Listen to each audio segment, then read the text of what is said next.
नमस्कार, आप देख रहे हैं द फ्रंट न्यूज और मैं हूं आपके साथ आशीष तिवारी। देश और खास तौर से उत्तर प्रदेश में असद अहमद का जो मामला है, जो इनकाउंटर है, वो लगातार सुर्खियों में बना हुआ है और आज सुपुर्दे खाक कर दिया गया। इसके बाद भी कई अलग अलग मत आ रहे हैं। विपक्षी दलों का यह कहना है कि ये फेक इनकाउंटर है। ऐसे में जानने की कोशिश करेंगे और पूरे असद के बैकग्राउंड के बारे में जानेंगे। हमारे साथ राजनीतिक विश्लेषक पांडे सर हैं, सुधीर पांडे सर हैं। आइए जानने की कोशिश करते हैं। सर, आपका बहुत बहुत स्वागत है। धन्यवाद। सर, क्या लगता है इनकाउंटर के बाद, एक माफिया के बेटे का इनकाउंटर और 5 लाख का इनामिया का इनकाउंटर, उसके बाद विपक्ष इस तरीके से आवाज उठा रहा है? वही वोट है ना, वोट को खुश करना पड़ेगा ना।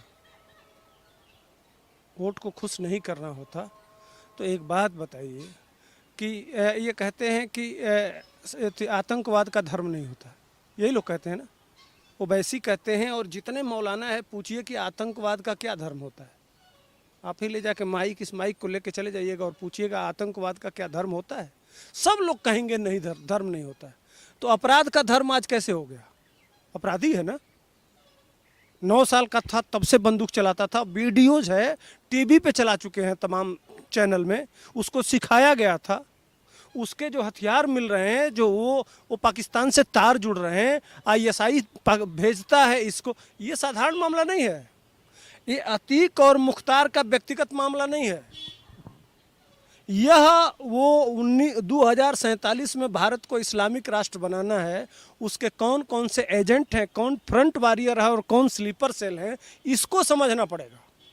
तो ये फ्रंट वॉरियर है पूरे देश में। उत्तर प्रदेश चूँकि नदवा में इनका हेडक्वार्टर है, ठीक, लेकिन वहाँ STF बैठा दिए योगी जी।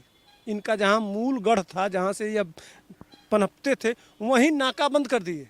योगी जी जानते हैं ना, पूरा नेक्सस को समझते हैं। वो दर्द असली वहाँ है कि वह भगवाधारी इनके नस नस को जानता है। इनके किताब से लेके और ये कहाँ से पनपते हैं, कहाँ से पैदा होते हैं, कहाँ से निकलते हैं, इस चीज़ को वो नहीं कहेंगे। और जब ज़रूरत पड़ता है तो बजा देते हैं शब्दों से। चूँकि साधारण व्यक्ति तो है नहीं, वह आध्यात्मिक चिंतन वाला व्यक्ति है। यह धरती ऋषि महर्षियों की है। वो आज का ऋषि महर्षि यही है, वही है भाई। तो वह जानते हैं। आखिर आप आज तार खुल गया कि वहाँ से आता था हथियार, किस तरह से सप्लाई होता था, किस तरह से गुंडाई होती थी। तो इनके लिए झूठ मूठ में PFI का जो पेपर मिला था, उस पेपर में यह कहा गया था कि संविधान की बात करते रहना है आपको, तिरंगे का आड़ लेके रहना है और दलितों को अपने साथ रखना है। इस आधार पे 2047 तक हम भारत को इस्लामिक राष्ट्र बना देंगे। ये PFI के पेपर में निकला था, टीवी ने बताया। अब उसी के ये अतीक अहमद, उसी के जो है जो वॉरियर होते हैं, जो लड़ाका जिसको कहते हैं, ये सब ISI से, यहाँ एक एक मदरसा, एक एक स्कूल, सब जुड़ा हुआ है ISIS से, सब जुड़े हुए हैं। कोई बाकी नहीं है। यह कहिए कि कोई बाकी है तो कोई बाकी नहीं है। सबके एक दिन हुआ वाला वो एक सियार हुआ करता है और पूरे जंगल के सारे सियार हुआ करने लगते हैं। वो स्पेशल दिन है जिस दिन पत्थरबाजी होती है या जिस दिन सर तन से जुदा के नारे लगते हैं, वो देख लीजिएगा, स्पेशल दिन होता है। तो वो सब तार वहाँ से जुड़े हुए हैं, सब नेक्सस है। इसीलिए तो मैं कहता हूँ, मेरा इनके ऊपर नकेल कसने का यह तो तरीका है कि गुंडा माफिया मवाली जो किए हैं वो ठीक किए हैं, लेकिन सभी मस्जिदों में फ्रंट पे कम, लेकिन शुक्रवार के जुमे के नमाज के समय CCTV कैमरा, उसमें भी आवाज़ आए, सिर्फ फोटो ना आए। वहाँ से क्या सिखाया जाता है, यह सबसे ज़्यादा जरूरी है, सबसे मस्ट है। अगर उसको कंट्रोल कर ले गया भारत ना, तो और आने वाले दिनों में यह होगा। देखिएगा किस तरह से बिल बिलाएंगे। आज निकल गए बिलों से बाहर, वही मास्टर का बेटा, वही भटका हुआ नौजवान, समझ रहे हैं। अब दिखाएंगे कि वो लॉ पढ़ने वाला था, बहुत इंटेलिजेंट था, हाई स्कूल में इतना मार्क पाया था, उसको छुपा दिया जाएगा कि वो 9-10 साल की उम्र में था, तो उस समय उसको AK-47 सिखाया जा रहा था, उसका बाप सिखा रहा था कि गोली नहीं चलाएगा। वहाँ से कह भी रहा है जेल से कि मैं यहाँ बैठा हूँ, सड़ रहा हूँ, और तुम क्या कर रहे हो, ललकार के मरवाया है उसका बाप। चुनौती देके कि तुम जवानी में क्या करोगे, कह रहे हैं ना, ये तो कहते हैं। आपने एक वीडियो देखा होगा, उत्तर प्रदेश में एक औरत की किसी का इसी तरह से कांड हो गया था, तो वो अल्लाह के रास्ते पे शहीद हो गया। वो आप मने समझ रहे हैं ना, तो वो अल्लाह के रास्ते पे जा रहे हैं ना, उनका तो ये भी कह रहे हैं ना कि 19 साल का बेटा, जैसा आप कह रहे हैं, वो कह रहे हैं कि 19 साल का बेटा था, कोर्ट है, कानून है हमारे देश में, इस तरीके से इनकाउंटर, और खास तौर से उनकी बिरादरी के लोग कह रहे हैं। कैसे कानून के आड़ में ही। अच्छा, आपको आज यहाँ पे वो चाहिए, कानून चाहिए, और जब आपके धर्म की बात आती है तो वहाँ इनको सरिया चाहिए। ये दोगलापंथी क्यों? मांग लो ना, उसी हिसाब से, तुम्हारे धर्म के हिसाब से गलती करता है उसको तुरंत तुरंत सजा दे रहे हैं, तो क्या गलत हुआ? मांगते हैं ना कि भाई ये हमारे बुर्का इनको इनके हिजाब उसके से चाहिए, स्कूल में इनको नकाब पहन के जाना वह इनके धर्म के हिसाब से चाहिए, मस्जिद इनके धर्म के हिसाब से चाहिए, सारी चीज़ इनके धर्म के हिसाब से चाहिए। तो भैया यह इलाज भी तो धर्म मांग लो धर्म के हिसाब से। यहाँ कानून चाहिए, यहाँ संविधान चाहिए, यहाँ अब लॉ एंड ऑर्डर चाहिए। बाकी चीज़ में क्यों संविधान को नकार देते हो? सुप्रीम कोर्ट का ऑर्डर तक कहते हो कि नहीं, हमारे धर्म में कोई हस्तक्षेप नहीं कर सकता, वहाँ नहीं होता है। तो कितने लोग निकले थे जब राजस्थान में उसका हाँ, कन्हैया कुमार का वो दर्जी का वो काट दिया गया, उमेश कोले का काट दिया गया। कितने लोग निकले थे, क्यों नहीं निकले? उस समय तो कोई नहीं निकला बिल से बाहर। तो ये देख लीजिए, सही बात यह है कि यह जानबूझ के अखिलेश यादव को पता नहीं कौन सी रिश्तेदारी है, शादी वादी करना चाहते थे क्या 19 साल में अपने परिवार में किसी से? मैं कहना नहीं चाहता था, लेकिन मजबूरी है। क्या रिश्ता है आपका भाई? जिस समय वो गोलियां चला रहे थे, लोगों को मार रहा था, उस समय तो आप जोगी जी को उकसा रहे थे। अब उन्होंने कहा वादा, चूंकि इनका ये वादा करते हैं तो वो पूरा तो होता नहीं है। यह तो आतंकवादियों को कोर्ट में जाके और उनके लिए एप्लीकेशन दाखिल करते हैं कि रिहा कर दो, चाहे वह अयोध्या की घटना हो, चाहे काशी की घटना हो, या उत्तर प्रदेश में जितनी जगहों पर जो कांड में आतंकवादी पकड़े गए थे, उनके लिए पिटीशन दाखिल किया कि इनको माफ़ कर दीजिए। इनको बनाया भी यही लोग थे ना, इनके ये बनाए थे।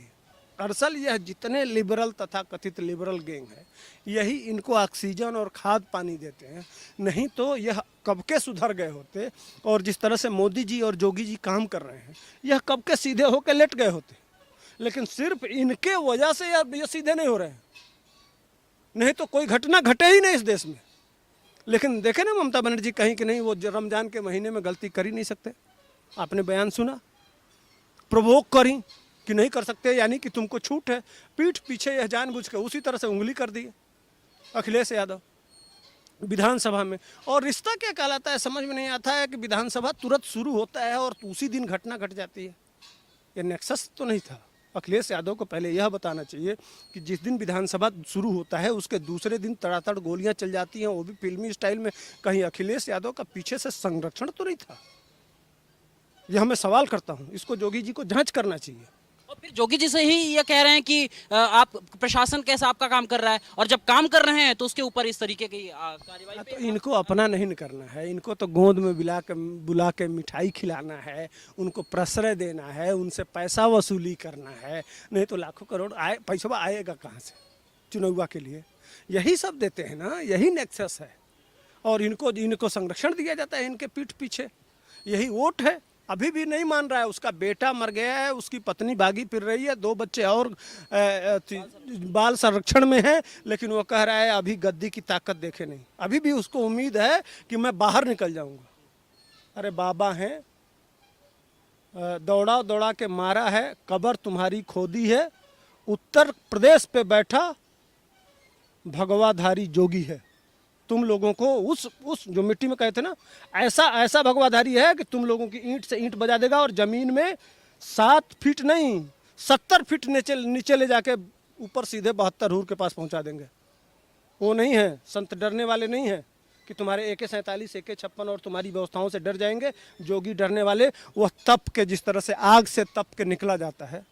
कितने बार वार हुए हैं जोगी जी पर? महाराजगंज में वार नहीं हुआ था, बाल बाल बचे थे। मऊ में यही मुख्तार घेर नहीं लिया था, बाल बाल बचे थे। आजमगढ़ की घटना याद नहीं है? चारों तरफ से ये समुदाय विशेष के लोग क्या उखाड़ लिए? जब पूरी ताकत तुम लगा लिए, जब तुम्हारे मुलायम सिंह के शासन तुमको इतना एक तरफ से यह जिहादी घेरे हुए थे और एक तरफ मुलायम सिंह लगे हुए थे किसी तरह से इनको जेल भेजा जाए, और जिस तरह से आज तमाम लोगों को भेजा जाता है जेल, उसी तरह से मुलायम सिंह भेजना चाहते थे, जिसमें वो संसद से उनके आंखों से आंसू आ गया था। वह दिन याद नहीं है? कौन कर रहा था? किए हो तो भोगोगे, अभी और भोगवाएंगे और भोगवाएंगे और भोगवाएंगे। सर, आप रोने की बात कर दी योगी जी के, तो जिस तरीके से अतीक अहमद जब सजा हुई और सजा होने के बाद जब निकला और उसके बाद जब ये प्रक्रिया हुई, उसके बेटे की मौत की बात, इनकाउंटर की बात जब आई, रोने लगा और ये भी पत्रकारों के साथ कहा कि मैं तो मिट्टी में मिल गया हूँ, अब मुझे रगड़ा जा रहा है। तो रगड़ा जाना चाहिए ना। उसके बाद फिर अब ये उसके बयान दूसरे हो गए कि सत्ता बहुत समय तक नहीं रहेगी और लगातार रहेगी। उत्तर प्रदेश प्रश्रय दे रहा है क्या? प्रश्रय मुलायम सिंह का परिवार दे रहा है, और कौन दे रहा है? यह तथाकथित अतीक ही नहीं है, इसके पीछे बहुत बड़ी बड़ी शक्तियां हैं, अंतर्राष्ट्रीय शक्तियां हैं। पाकिस्तान का ISI से लेकर 56 देश इसके पीछे हैं, अल जजीरा है इसके पीछे। एक छोटी सी घटना नूपुर वाला याद है, तुरंत कतर से आवाज़ उठ गई थी। अभी अभी OIC ने आवाज़ उठाया है कि यहाँ पे मुसलमानों के साथ अत्याचार हो रहा है, तो अतीक को छोटा मत समझिए। वो आपकी लड़ाई 56 देशों से है। एक छोटी सी घटना घटेगी और CR के तरह से वो 56 देश। इसीलिए ये जो भाईचारे का जो बात है ना, ये बिल्कुल नकारा है, इसका कोई मतलब नहीं है। इनका संबंध सीधे तेरा मेरा रिश्ता क्या ला इलाहा इल्लल्लाह, जो मुस्लिम उम्मा है ना, इस धरती से प्यार नहीं करते। ये सिर्फ उनके लिए कब्जा करने के लिए है, बाकी इस मातृभूमि से और यहाँ की संस्कृति से और यहाँ की मिट्टी से कोई मतलब नहीं है। भले इसी मिट्टी में मिलेंगे, खाएंगे इसी मिट्टी के, लेकिन कभी जिस मिट्टी में रहते हैं उस मिट्टी के नहीं होते हैं, सिर्फ या सिर्फ और अपने अपने मजहब के होते हैं। यही सबसे बड़ा दुख है।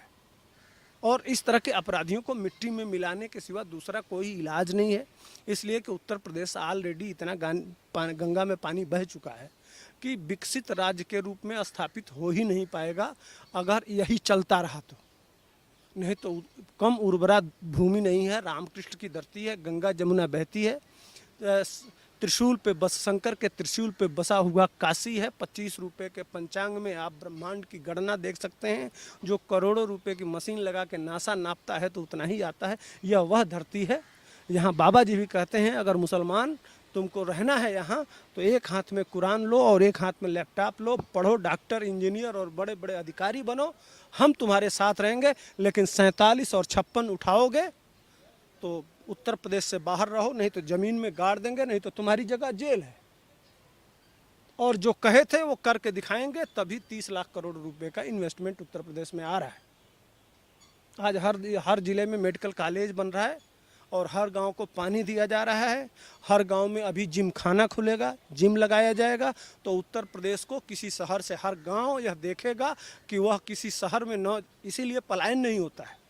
यह सपना है कि हर गांव को शहर से कम नहीं रखा जाए। सड़क, 24 घंटा बिजली, शुद्ध पानी और लोगों को वहीं जहां पे हैं वहीं आसपास रोजगार। इसके लिए अगर 18 घंटा हमारा उत्तर प्रदेश का मुख्यमंत्री अगर लगातार मेहनत कर रहे हैं तो यह उत्तर प्रदेश के लोगों को भी जिम्मेदारी होगी कि वह इन अपराधियों से बाहर, अपराधियों को के साथ न खड़े होकर अपने मुख्यमंत्री के साथ खड़े हों, जो आपके बच्चों का भविष्य बनाने जा रहा है, आपके उत्तर प्रदेश का भविष्य बनाने जा रहा है। भविष्य कैसे बनेगा सर? जो अपने पिता की पुश्तैनी क्राइम को अपने हक में लाने की बात करता है, लोग 19 साल के बच्चे की बात कर रहे हैं और वो एक तरीके से लखनऊ में बैठ के इस अपराध की चीज़ों को वो एक तरीके से हथिया करके और उसको परस्पर अपने लोगों को संचालित करता था लखनऊ से, और उसकी माँ गल्फ कंट्री भेज रही थी पढ़ाई के लिए। अरे कहीं नहीं भेज रही थी, कहीं नहीं भेज रही थी। दरअसल अतीक अब उम्र हो चला, उसको रहना था जेल। चूँकि उमेश पाल ने जिस मुकदमे में, राजू पाल के हत्या के मुकदमे में उन्होंने जो गवाही दिया था उसमें सजा तय था। अब तक जितने मुकदमे इनके ऊपर थे सारे मुकदमों में यह मैक्सिमम गवाहों की या तो हत्या कर दिए या वो डर के मारे आए नहीं। मैक्सिमम मुकदमों में ये हट गए, लेकिन इनको अपना टेरर स्थापित करना था। नहीं तो उमेश पाल की हत्या होने के बाद उसके मारने का क्या मतलब है? यह अतीक अपने बेटे को अपनी गद्दी सौंप के स्थापित करना चाहता था कि भले मैं जेल में हूँ, मेरा उत्तराधिकारी असद अब खड़ा हो गया, इसीलिए असद को भेजा भी गया। असली रीजन यह है, वह टेरर, वह डर कायम करने के लिए एक नया जो जुअराज स्थापित करना था अपराध का, चूंकि वो गलती कर गया, ऐसे समय में काम किया जब बाबा सदन में थे।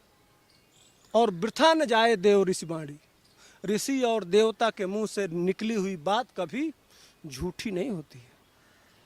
और बाबा ने कहा कि मिट्टी में मिला देंगे, तो ईश्वर भी सुनता है उसकी, और ईश्वर सुना और मिट्टी में मिला दिया गया। आज दफन हो गया। और अब अभी इसमें जो बचे हुए हैं, एक एक करके सबको मारा जाएगा।